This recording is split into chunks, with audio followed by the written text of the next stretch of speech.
Hey y'all, this is Anna Alexander, and it is opening weekend of Baz Luhrmann's latest film, Elvis, with Austin Butler and Tom Hanks.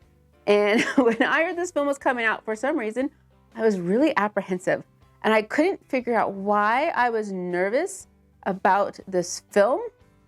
And now that I've seen it, I think possibly I know why. And the funny thing is, I want to talk about Elvis, the man, the person, and not necessarily about Elvis, the movie. And it's a movie review. You hopefully clicked this to hear how I felt about this movie. And I don't want to talk about it that much, but I'm going to. I'm going to try my best. I so badly want a stream of consciousness, and it might be that way, but so bear with me. Okay, first off, let's talk about Baz Luhrmann, who I know a lot of people either really enjoy his films or really hate his films. And I can kind of see why. I personally enjoy his films. Strictly Ballroom, classic. Moulin Rouge is in my soul. I enjoyed Australia, and even if you hated Australia, I enjoyed it. But the DVD has extras where you learn about the filmmaking process, and it is fascinating.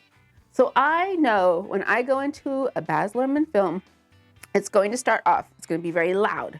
It's going to be very big. There's going to be lots of quick cutaway shots. A lot of characters are introduced to us. We're going to see scenes from past, present, and future. And it's just going to be a big mess for the first 5-10 minutes. And then it kind of slows down. And then you start rolling along in the actual story itself. This movie is no different, except it doesn't ever really slow down. And that's one of the good things about this film and one of the bad things. Elvis Presley, the story of Elvis Presley and his career, it's so massive, you can't really condense it into 2 hours and do it justice. It's Elvis's career told through the lens of Colonel Tom Parker, for good or ill. So this movie starts quick and it keeps cooking and it skips a lot of things. So if you're not that familiar with Elvis's music or career or the things that happen, you may get lost really quickly. So my family, I grew up in an Elvis family. My mother loves Elvis. They have the same birth date. My grandparents had the Elvis gospel album. I mean, it was Mitch Miller, Don Ho, and Elvis gossip. My cousin loves Elvis. She used to sign all of her letters, Love Me Tender. So I know a bit of the Elvis story, and I was still going, oh yeah, because I'm filling in a lot of those blanks that are skipped over. It's bright, it's bold, it's flashy, it's loud, and it's kind of scripted like the pages of a comic book. And you are getting little frames of story. So is it smooth? No. Is it entertaining? Kind of. Because what it makes me do is think about Elvis the man while I'm watching the film and I'm not really paying that much attention to the movie. But I forgot how controversial he was when he came upon the music scene and how, he was bringing Black music into white households, and there was a barrier on it, and he got a lot of credit for pushing the music scene, basically stealing other people's music.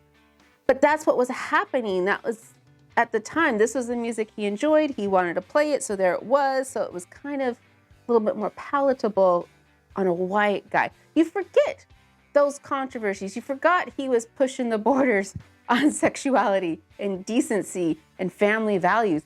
He got sent to the army to avoid jail time for just inhibiting the music. I forgot about that. And so it does kind of remind you and bring you back to life about what was going on in the world when Elvis was a thing. And also I forgot, Elvis Presley's career was 20 years? Which now, it's a decent amount of time, but it's not as long as you think he had. I think his career was 56 years because the Rolling Stones' career is 50, 60 years. Look at Cher, 50, 60 years. But no, it was really only 20 years, which is when I start thinking about Elvis the man. It's so sad. I left sad because here's this guy trying to do his thing. What would have happened to Elvis if he had people on his side that were on his side and not what he could bring to them or do for them. He had an entourage. He was taking care of a lot of people. A lot of people wanted the things Elvis brought them.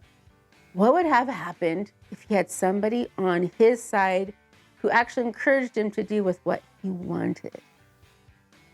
Yeah. So it left me quite sad, which I don't know if that was the point.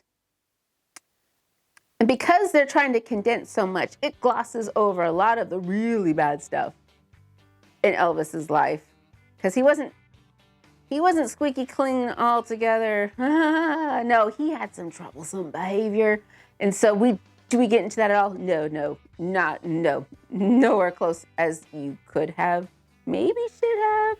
I don't know. It is a very quick down and story flash of snippets, I guess you could say, of his career. One of my favorite scenes, though, is the early scene, very at the beginning, when you're seeing Elvis perform for the first time. And that's, again, that realization of just how new and different he was, and the audience going, what is this? And the wave coming over the girls in the audience, just losing their mind. It's truly, I'm dying. I think that one right there is one of the best scenes of the film. Again, Austin Butler does an amazing job. Come on, I remember from Sharpay's Big Journey years ago, and he does imbibe Elvis and just highlights what a showman Elvis Presley was. Colonel Tom is a creepy ass character. So did Tom Hanks play him creepy ass? Yeah, he did. It was creepy. It was kind of weird seeing Tom Hanks creepy, but he was. Again, visually, it's stunning. It's so pretty. It's like the way they made the 50s look and the 60s, the 60s and the 70s Las Vegas. It's beautiful to look at. Because that's the thing is with this movie, it's so quick, it leaves you exhausted. And then just watching Elvis perform is exhausting. So by the end, you're tired. You're tired and you're sad. So did I like this film? I don't know. There's things I enjoyed about it, but overall, it left me just feeling very sad for Elvis the man. It did. So should you go see it? If you're a Baz Luhrmann fan, again, this is drenching in his aesthetic. You'll probably enjoy it. If you're an Elvis fan, you probably will leave very sad. Does it need to be seen on a bigger screen? Maybe, because again, it's big, bold, flashy, in your face. Smaller screen, you might get lost or just again go, there's too much, I'm tired, and you'll flip it to something else. I do think, though, you should get into Elvis music. Man, that was some great music. Such good music that sometimes we forget about. So might have to see what Alexa's playing. If they have any Elvis playlists. So I don't know if you've seen it. Please let me know what you thought. If you kind of had that same funny, you liked it but you didn't, and you didn't like it but you did feeling, because I would like to hear your opinion. Also, I'd like to hear what's your favorite Elvis song, because there's too many. I cannot name one. However, I do think I've known people who do this. Don't make Suspicious Mind your wedding dance song, your first dance at your wedding as a husband and wife. Don't let it be Suspicious Minds. And I know some of you have done it. It's just messed up. So thank you all for spending some time with me. I hope you've hit like, I hope you've hit subscribe, and I hope that I'll see you again sometime soon. So until next time, y'all.